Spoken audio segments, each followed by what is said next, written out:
So that's where it started to brew, because that's not the way I like to do business. So it was probably more emotional, although certainly, I guess cognitive as well.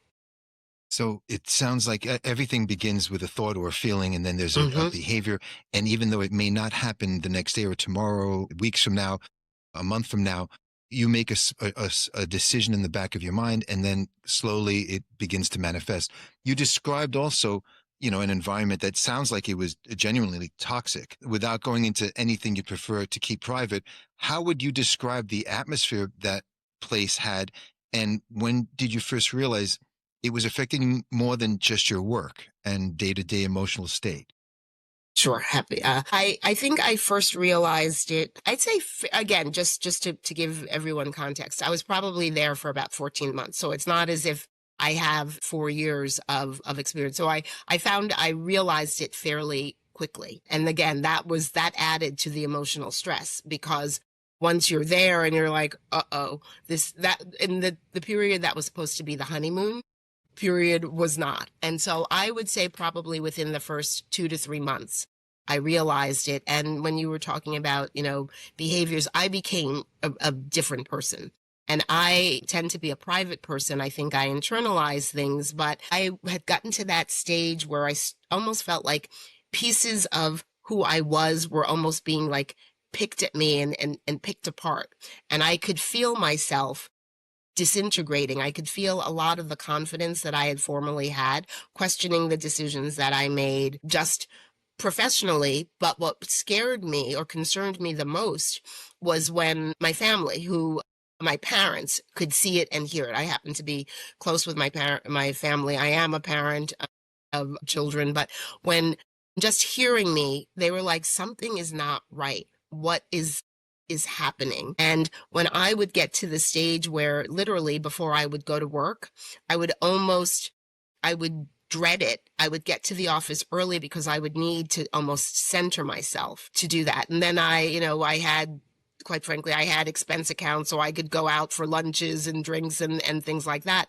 And that started that sort of almost self-medication. That was the kind of behavior that I was exhibiting as well, just because I was in such an unhappy place. I hear where you're coming from exactly. And I hear this often where the body sends a signal and the mind, and if you're kind of like me, you're a Gen X person, so you're going to go right straight through it like you've been taught. Hmm. Whatever attracted you to the position, you accepted that and you're in this new role. And there are times where we rewrite the script, and it's almost like a form of denial in order to keep going, but it's an acceptance of the greater good. And this is what I've been hearing from many when I speak with them, Hmm. that the narrative changes. What did you have to say to yourself to keep going at the expense of ignoring your emotions and your body? Because your body sends signals of discomfort, of pain, of frustration. How did that work out for you? That's a really interesting question, and I really like that. In terms of what did I have to say to myself to keep going, that was twofold. One was that I didn't want to fail.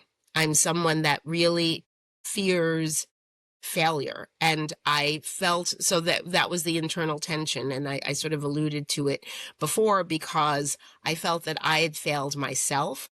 And I thought that if I left the situation, even though it wasn't healthy, that I would be, admitting a failure. And interestingly, admitting a failure in terms of, I couldn't do it, but it also meant that I felt the person who, because it was largely one person who made the environment, at least for me, toxic, had won.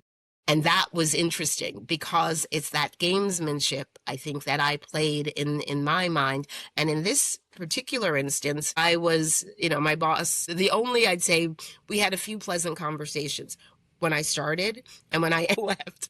And so it was that, why am I going to push through? Because I don't want to let this person know that they've taken me, that they've broken me down so much. But at a certain point, I had a great support system. My husband was like, it's not worth it. And I was able to make a move and get into another situation, so I didn't have to leave without something, another job. Because again, very important to me, driving, that kind of drive. but I was able to say enough and let me start looking for other